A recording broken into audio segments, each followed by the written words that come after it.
learning by doing and some visual aids that are over there right now. Most of you have been through this, some haven't, but we'll start with the basics of when do you prune. I'll defer to my students. Prune it after leaf drop and before bud break, and hopefully not when it's raining or when the rain is coming. Right. So in the short term, after leaf drop and before bud break would be dormancy. And it's always strongly recommended that you prune when the vine is dormant, because if you prune too early before the vine shuts down, it'll just start pumping out important carbohydrates, food materials, because it's through the open wounds. Also, there's a possibility of potential disease infection because of you might have pruned before a winter rain. But you need to prune when it's dormant. If you prune too late, after bud break, then you have you're moving in the direction of throwing the vine out of balance, because it's already established where it needs to go, and then you cut stuff off, and you're going to start impeding your quality component because of the internal balance of the vine. There's such a thing as called summer pruning, but it's not applicable here. I mean, it's a different thing. Summer pruning is just kind of checking vigor, if you will. But, so summer prune, would you lob off some spurs based off super vigor and that sort of thing? No, summer pruning is not spur. It's like laterals and topping and stuff like that. Okay. The purposes of pruning, first and foremost, it improves your quality and yields, and also so quality always up improves, and yields. So improving your yields doesn't always mean boosting them, right? It can mean lowering them too. That's an improvement of your yield, because that has an dramatic impact on quality. And certainly for this class, it lowers pest and disease pressure. Pruning does. And you can start by improving quality and yield. So you control the vigor by limiting the number of shoots that you allow to exist on the plant, by removing and retaining lower numbers of buds that push shoots. And you improve quality and yields by limiting the amount of clusters that are allowed to form. So you can bring it down to 2, or bring it down to how many aside that however you've trained your vine. And also quality and yield is directly related to how you spread the vigor out on the cordons or on the vine itself. It allows those clusters to develop unimpeded by other clusters and other growth on the vine. Pest disease and pressure, one of the most dramatic impacts pruning has on lowering pest disease and pressure is spreading out the vigor on the cordon, which allows for air circulation in the canopy. It also spreads out the vigor to release humidity in the canopy, thereby lowering the incidence of mildew, mold, and also warm, comfy habitat for threatening other pest species. Also, pruning, it exposes infected wood. So you can remove it immediately. I mean, that's your inside angle on seeing exactly what's going on in the grapevine. Any questions on those so far? Good. I don't know how much you want me to go into pruning. Is it? Mainly just related to what you just said the about pest and disease. Can you Right. talk briefly about the strategy on, say, 1 year versus 2 year and 3 year vines? Has the strategy changed much? Because you're obviously your first year to your shaping, right? More. Well, I would like to know that, because I just planted vines and I'm not doing well. so it's a tough question to answer because there's a lot of variables that are at play here with 1, 2, and 3-year-old vines. 1-year-old vines you should just allow just to grow, go crazy, right? And 1-year-old vines, it depends on how you're planning on training the vines. You may be trying to develop a trunk. Another question to ask, are these aesthetic vines? Are these table grapes? Are these grapevines for wine? Is it just a fun thing that you have at your house? I mean, there's a lot of things that will point you in different directions on how you're actually going to go at this vine when you're, if you're even thinking about giving it structure. If you are, every single year is pruning to improve the structure of the vine for the following year. You prune for the future. Every single cut is for the following year and years. Hence, why I try to pound it into these knuckleheads that a mistake cost you years of recovery. Because your improvement cuts take years to develop, right? It doesn't happen overnight. So it has to be well planned. You have to have experience, and the only way to truly get experience is doing it thousands of cuts. And like I've explained to these guys, is that if you're fortunate enough to be able to be around the vine that you've made your decisions on, you can see the benefits or the penalties of your decisions, right? So 1 year, let it grow. 2 years, I mean, it depends if the trunk's established. You know, you got to establish the training. 1, 2, and 3-year-old vines. I mean, what are you doing? What's the first thing you're doing, Ryan? First and foremost, what you're planning on doing for 1 and 2-year-old vines? Root development? Developing the root structure. So you're limiting above ground vigor. Developing what's below the ground.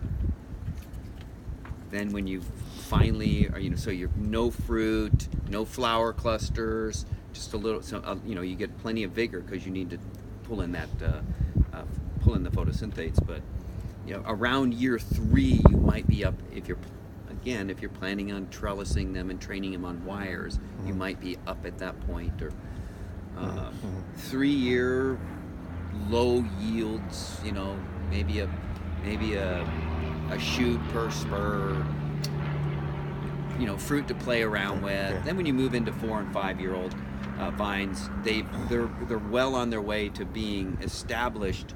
The framework that you're trying to develop is starting to establish. And that's when you start making those cuts to constantly improve the framework of the vine. Do you cut the suckers off at every year then? Or there's suckers developing off the bottom? Or? Okay, so you want to take that? Yes. He may be talking about 2 different things, isn't he? Well, sure. Water sprouts versus suckers coming from below the ground or below the scion. Right, which is the graft union. Which is below the graft union, which is the rootstock. Thank you. Sorry. Suckers come from the rootstock. Yeah. So you do want to cut those. Those go away immediately. Get rid of those. Yeah. And if you have that happening, then you're probably overwatering or. And you can have a 10-year vine that has a dead arm, and now all of a sudden you're trying to reestablish your framework on a 10-year vine. Which is what you're essentially doing on your 4 and 5-year vines. So I've made some bad cuts, and sometimes you have to cut with caution because those those shoots that are coming from where you don't want them, you might need them to replace them later on or switch over your pruning or your training. Right. So the water sprouts that are coming out, and those are above your graft union. It depends on how old the vines are. If it's a year old, let it go, have fun. It needs more photosynthetic materials to build its strong bodies. but as the vine progresses and gets older, those things are less and less important, mainly because they take valuable nutrients from the root food source before it gets to where you want it to go. So those things got to go away. At the beginning, not a worry. You know, you're not going to have any fruit on there, so just let them develop. I did give you some pruning guidelines here before you make your cuts, and this is our pruning mantra that we hold hands and we repeat back and forth: health, purpose, position, and directional growth. So before you make one single cut, you need to ask yourself, what I should have put down here is pruning is not about what you cut, it's about what you retain. So when you make a decision of what you're going to retain, health and purpose kind of flip-flop, because sometimes it may be such an important replacement.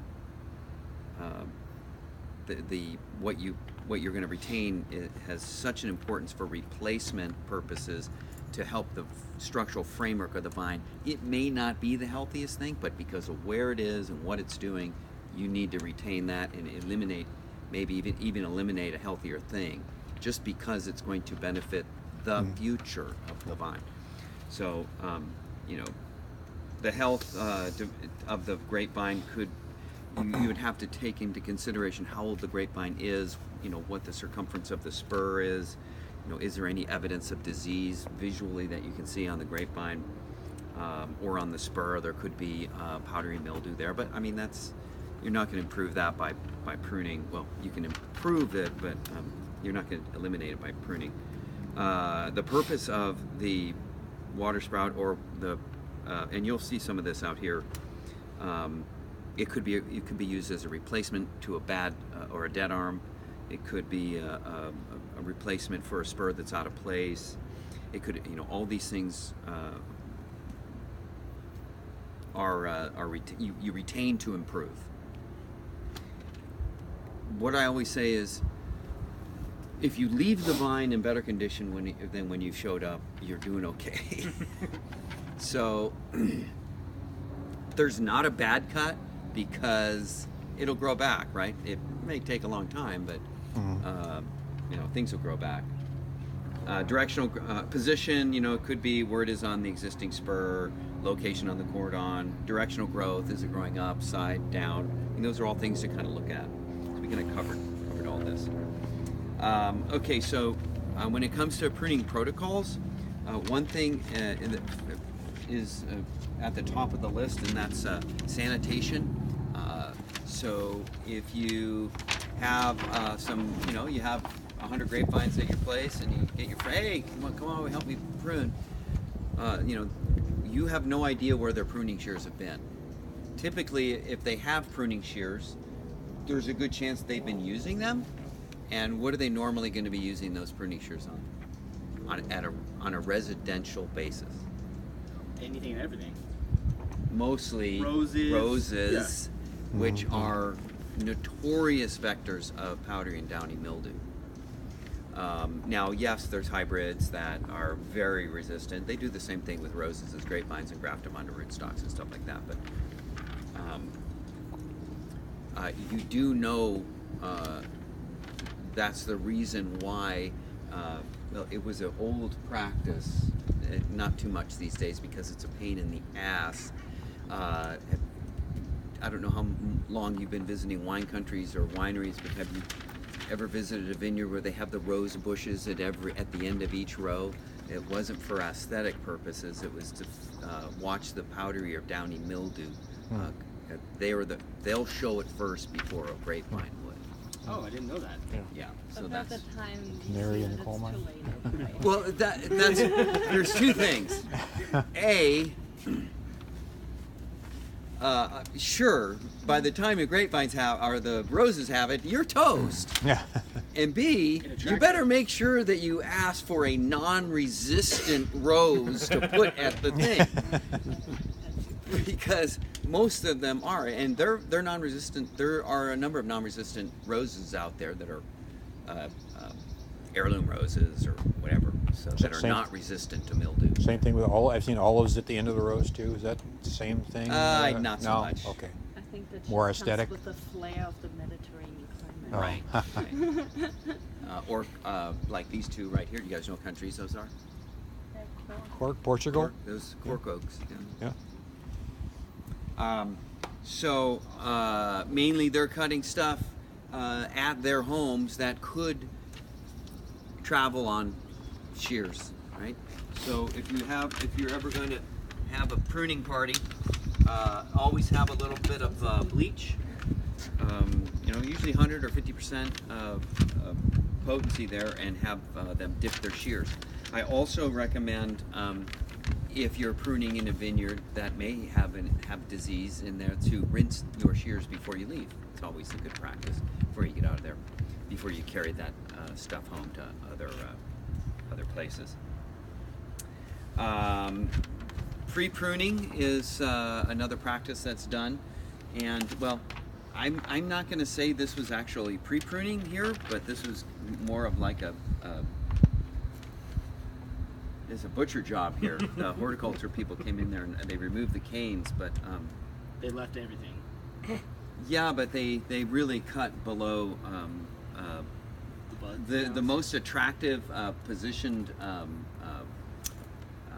spurs that I would have used is way down to one bud, right? And it's like, so anyways, we pre-prune, which is another good way to get an idea of the condition of the vine's health, whether there's disease.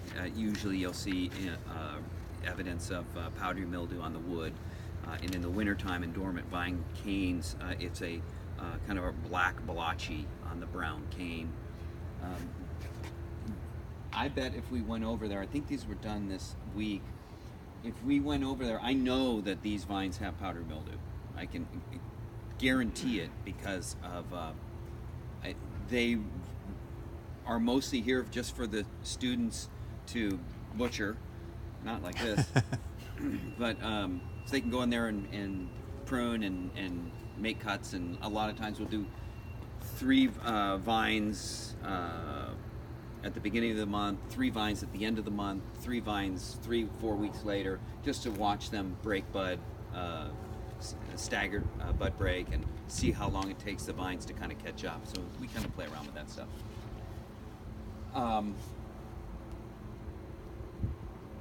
So did you want to go over there and look at, let me finish the list here.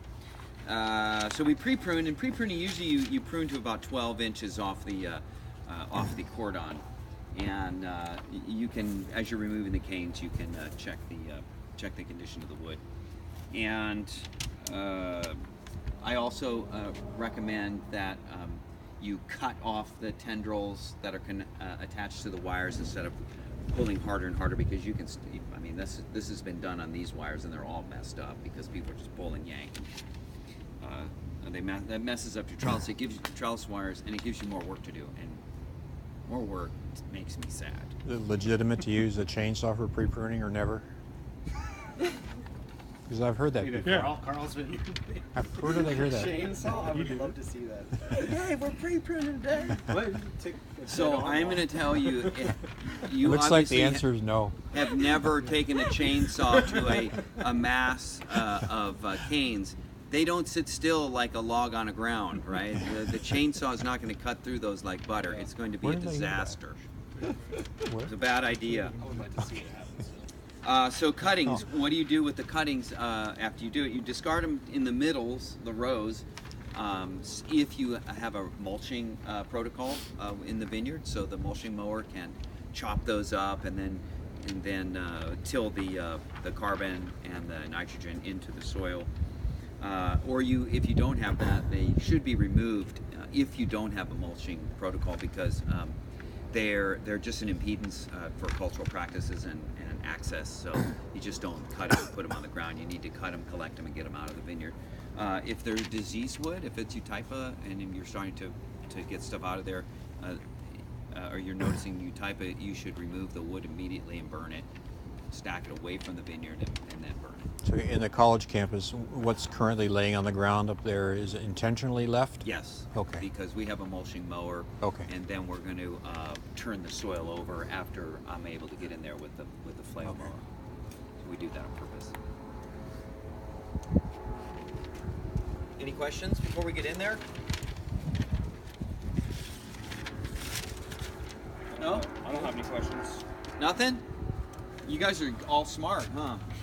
Oh, great teacher here. All right, come on over here. Oh, I know that. What not to do now. Wait into a week. So this is how not to pre-prune. These are all cut down too short, and you can tell that these vines were not cared for after the initial pruning, because there's stuff growing all over the place.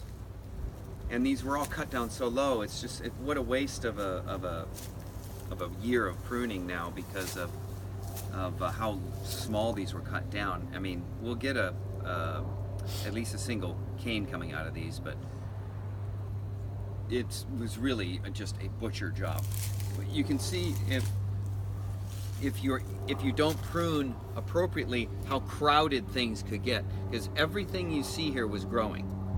Everything you see was so that's why I can guarantee that there's mildew on these. So you can see right here, right? Yeah. The black. Black spot. And if you go over to the pile of cuttings, It almost kind of looks burnt. Yeah, this is too. yeah, there it is too, right? So that's. And some powdered may mildew. look more like reddish, but This time of year, Yeah. with so much moisture, probably and let me tell you about powdery mildew. It overwinters in the wood. I'm sure Romy has told you that. we haven't gotten there yet. But Oh, we sorry. will. That's Well, okay. well, I'm going to tell you an interesting spoiled story. it for us, I know, class dismissed. A real interesting story. At my house, I have two, probably 10 or 12. I know it's at least 10 years old because we lived there that long. Maybe 12. Who knows how long? Old table grape vines that are over our backyard patio trellis, and the trunks go up about 9 feet, both of them, and then across about 30 feet of arbor. I only need one grapevine. It should be only one. The people who put that in there obviously they had no idea how vigorous table grapes could be, because it's just this mass of vines, which I have to go prune still. That's the one you need the chainsaw for, right? So I've noticed that we were starting to get mildew in the grapevines, and they're super vigorous. And I noticed that my neighbor had roses, and who knows, there's a good chance that I could have brought powdered mildew from our vineyard to my house. I don't know, but so I just put up with it. I make sure I remove a lot of the vigor, so there's a lot of air circulation, so it's not quite as bad as it certainly has potential to be, and it has in the past. So I was up there pruning a couple years back, and I started punching through the 2x2s on the arbor, right, with my feet. Oh, time to replace the 2x2s. So I had to pull all the 2x2s out, and I put all new wood in there. The next year's fruit was immaculate with zero powdery mildew. So it's Because just it was living in your all 2x2s. living in the 2x2s. Nice. That's Yeah. crazy. Crazy. Did you buy treated wood this time? No. No, I don't like to handle that stuff. Yeah. But it was a mind job. It's like, wow. It was in the arbor wood. Holy crap. And it's making its way back in there too now. But All right, so what we're going to do is we're going to lower the incidence of disease by clearing this mess up. So if you just move yourself over this way, you can actually see how I repaired, before you got here, I made these, I put this in a little bit better condition than it was.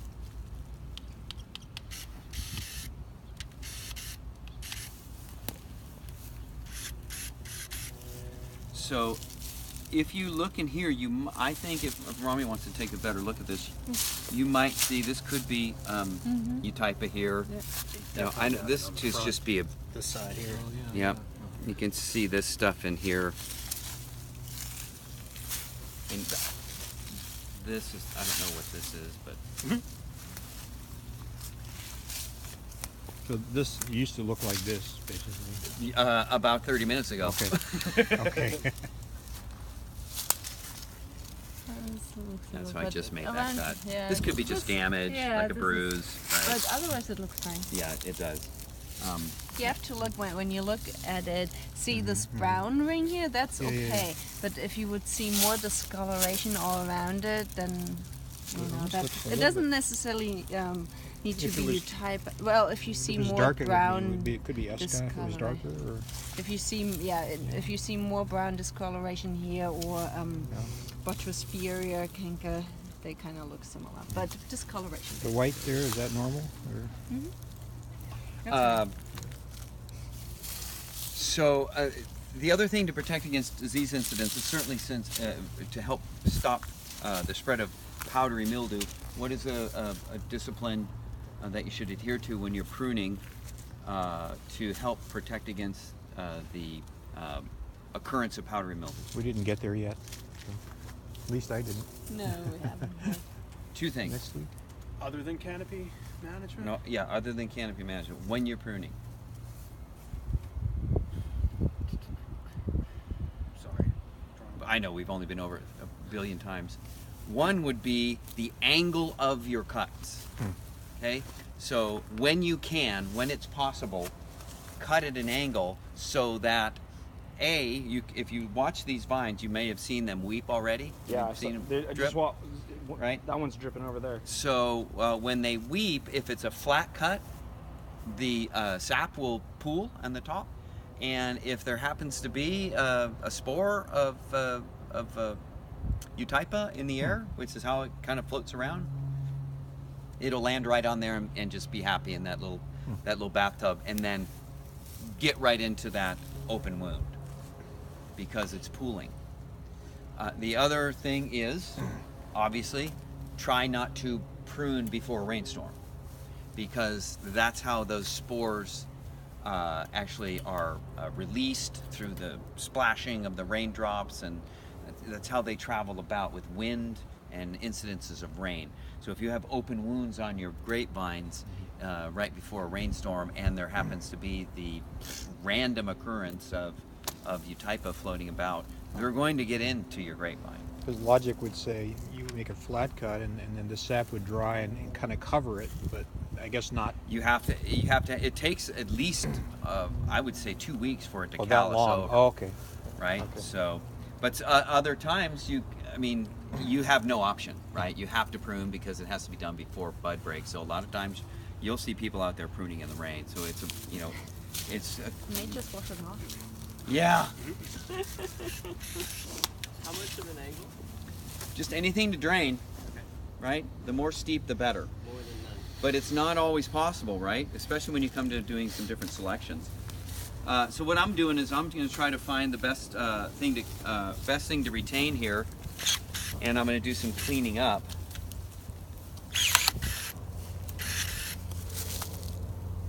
And unfortunately, I'm going to make some massive cuts. How many years old is this vine? Awesome. At least 10. Yeah. Totally is Wow. like Wow. wood. Yeah.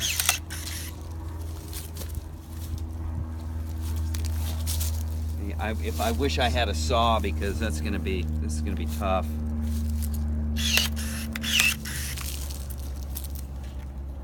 I would cut this right here and I'm just going to have to do that for now.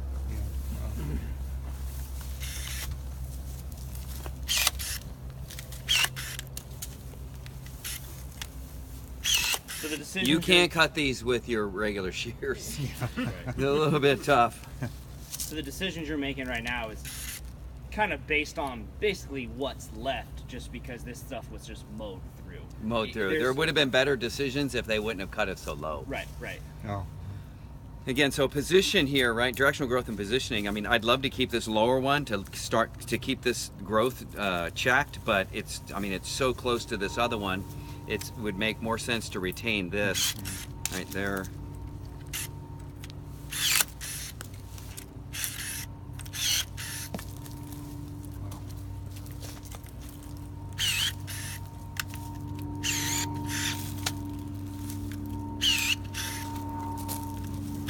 I'm impressed with those things, because if I just tried to do that with these, I would. You're not going to do it. Oh yeah, it wouldn't happen. I get stuck in there. Yeah, see, this one is, well, we can keep those two. That's good.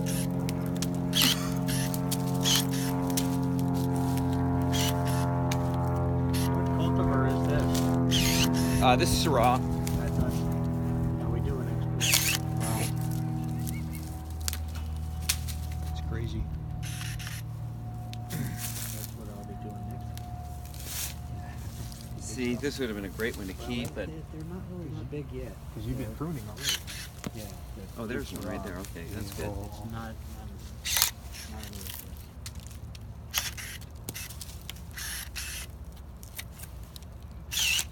You drop the fruit on these, right? Pretty much. No, we don't even. You don't even mess with them, really. No, the birds eat it. No.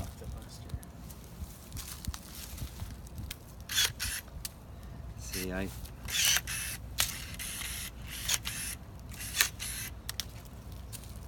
this is 2-year-old wood, so it doesn't make sense to even keep that stuff. The person that did this had no idea what they were doing.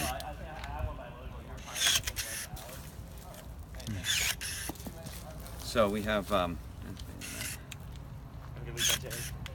single. Yeah.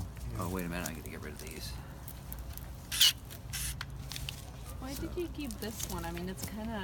Because it had, well, because there was Nothing no else other was better there. option, and this was lower, so eventually we're going to be able to cut this Oh, I see. this whole thing off, and this bud that's down there is going to end up being our that bud right there is going to end up being where we're going to start from next year after this goes away. So we're trying to